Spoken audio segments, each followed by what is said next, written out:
वही आपको मिलेगा। इसलिए आप हाथ जोड़ करके, आंख बंद करके और अपना ध्यान यहाँ भ्रिकुटी में लगाइए और परमपिता परमात्मा से मांगिए जो भी आपको मांगना है अपने जीवन के, परिवार के कल्याण के लिए, राष्ट्र के कल्याण के लिए, धर्म की रक्षा के लिए, तो वही आपकी सारी मनोकामना पूर्ण होगी। परम पिता परमात्मा की अब तक तो अपार कृपा ये रही है कि जिसने जो भावना लेकर के यहाँ आहुति दी, अगला हवन नहीं आता, उससे पूर्ण ही उसकी इच्छाएं, उसकी मनोकामनाएं पूर्ण हो जाती है।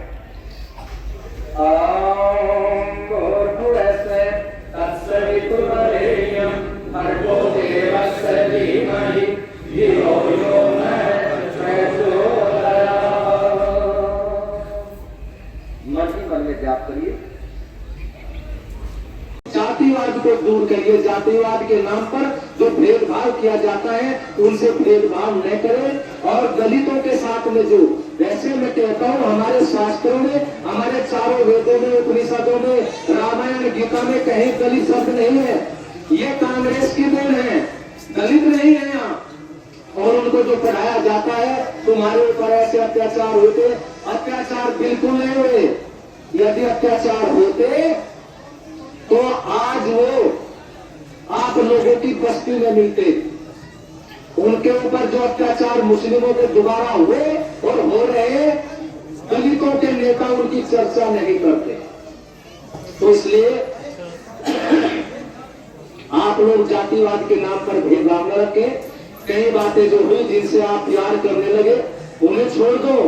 ये भाईचारे का जो दिया ना आपको फार्मूला, जातिवादी नेताओं ने भाईचारा हिंदुओं का अपने हिंदू भाइयों के साथ में हो सकता है, लेकिन जिनके साथ में हमारा चारा मेल नहीं खाता उसके साथ में कैसे भाईचारा? जो गाय को खाते हैं, गाय को मारते हैं, उनके साथ में हमारा भाईचारा क्या? अगर भाईचारा करना ही है, हमारे में तो हमारे सनातन धर्म के ऐसे हिंदू है जिस चीज का वो मांस नहीं खाते, मांस खाते हैं। ये मुसलमान उसका मांस नहीं खाते। जरा उनके चारे से मिल करके देख लो। अगर उनके चारे से मिल कर ले तो हम क्या समझ जाएंगे? शेरे पंजाब वालों से, जो शेरे पंजाब का बोर्ड लगा हुआ था, भाईचारा करके देखो ना, चारा वहां से उनके चारे से मिलान करो। तो इसलिए हमारा हिंदू समाज जो गरीब है वो हमारा भाई है। तो इस बात का ध्यान रखें। और इसके साथ में मैं देखिए, थाना भवन में 3 मंदिर है थाने में, और मंदिर के सामने एक मंदिर वो है हमारे संत रविदास जी का।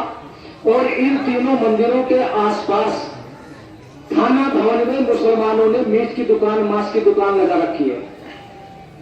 लेकिन उनको चेतावनी दे दी, फिर भी वे हटा नहीं गए। वो जब भी बताया ना, जो विपक्ष वालों की जो सीट निकल गई ना, इनकी कुछ हवा सी ज्यादा भर गई। अब जब टायर में हवा ज्यादा भर जाती है तो मिस्त्री को उसकी हवा निकालनी पड़े, तो अब इनकी हवा निकालनी पड़ेगी। इन्हें ये नहीं पता है सीट निकली तो असर नहीं हुआ।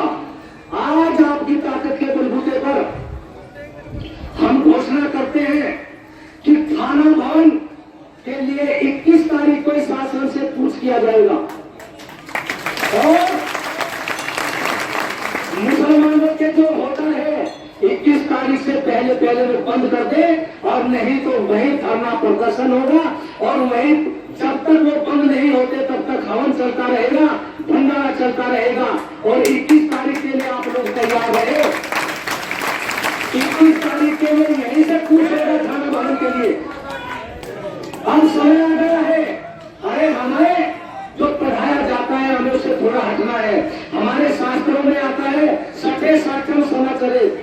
दुष्ट के साथ में दुष्ट का व्यवहार नहीं करोगे तो दुष्ट अपनी दुष्टता करता रहेगा। इसलिए अब इन्हें टक्कर देने का समय आ गया। और ये जो आवाज उठी भारत के कोने कोने में, ये बांग्लादेश बनाया जाएगा, भूल मत कर देना। वो बांग्लादेश था, ये सनातन धर्म का देश है, ये ऋषियों का देश है, ये भगवान श्री राम, श्री कृष्ण, शिव जी महाराज और हनुमान का देश है। जरा देश बनाने के लिए एक कदम आगे बढ़कर के देख लो, तुम्हें पता लग जाए बांग्लादेश है क्या। 2013 में भी उन्होंने कदम उठाए थे, 2013 भूल गए क्या? तो याद कर लो और उस मार्ग पर मत आना, बांग्लादेश नहीं बनने देंगे। और यहाँ का बच्चा और ये कहता हूँ विपक्ष का नेता कि हम सरकार को घेर लेंगे, विरोध करिए, गाली दीजिए, लेकिन अगर तख्ता पलटने के लिए उधर पैर उठाने की कोशिश की तो भारत के कोने कोने के अंदर जो भी कदम उठाएगा उसे वही रोक दिया जाएगा। और दिल्ली के तख्ते की तरफ से किसी को बढ़ने नहीं देगा। देश रहेगा, यह सनातन धर्म का देश है। लोग कहते हैं हिंदू राष्ट्र घोषित होना चाहिए। अरे घोषित हो तो नहीं हो, ये हिंदू राष्ट्र है। सन 47 में हिंदू राष्ट्र बन गया था। यहाँ जो रख लिए इनसे खतरा हो गया, उस खतरे को मिटाना है। और अब मैं प्रस्ताव रख रहा हूँ, ये प्रस्ताव आपकी तरफ से रख रहा हूँ और ये प्रस्ताव पास हो रहे हैं। देश की मांग है, सनातन धर्म की मांग है, हिंदुओं की रक्षा की मांग है। आने वाले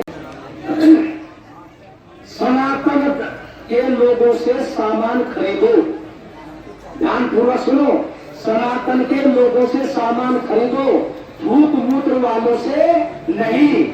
डॉक्टर भी तुम्हारे सनातन धर्म वाले ही हो, नहीं तो जेहादियों के डॉक्टर से दवा ली तो तुम्हें नपुंसक बनाने के लिए कोई और हानि पहुंचाने के लिए कोई भी इंजेक्शन या दवा दी जा सकती है। इसलिए सनातन धर्म के लोगों से ही दवा लो और भोजन जहाँ करो सनातन धर्म के लोगों के पास ही करो।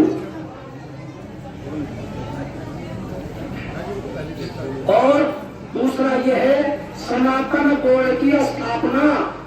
आज भारत को सनातन धर्म की सनातन बोर्ड की आवश्यकता है और वक्फ बोर्ड समाप्त होना चाहिए।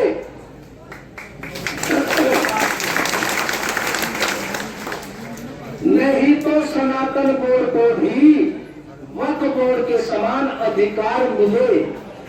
सनातन बोर्ड नहीं, सनातन बोर्ड नहीं तो वक्फ बोर्ड भी नहीं। वक्फ बोर्ड है, अरे वक्फ बोर्ड है तो सनातन बोर्ड भी है। बताइए होना चाहिए?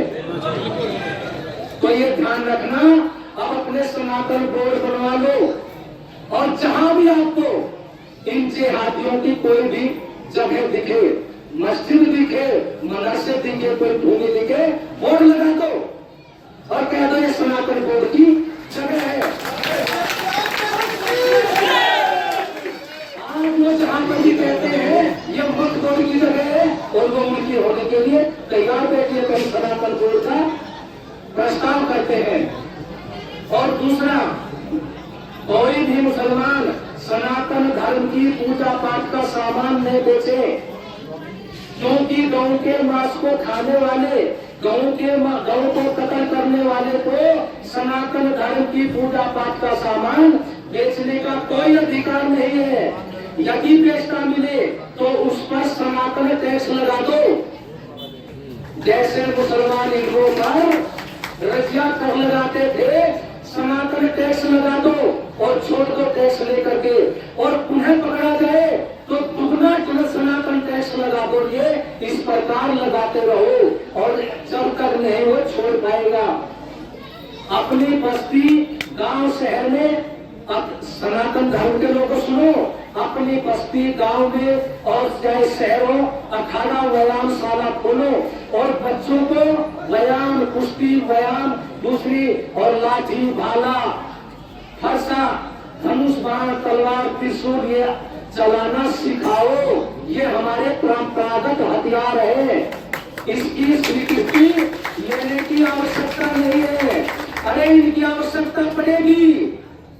जिन्होंने कह दिया 2047 में हम देश पर कब्जा कर लेंगे, तो जूतों से लड़ोगे क्या?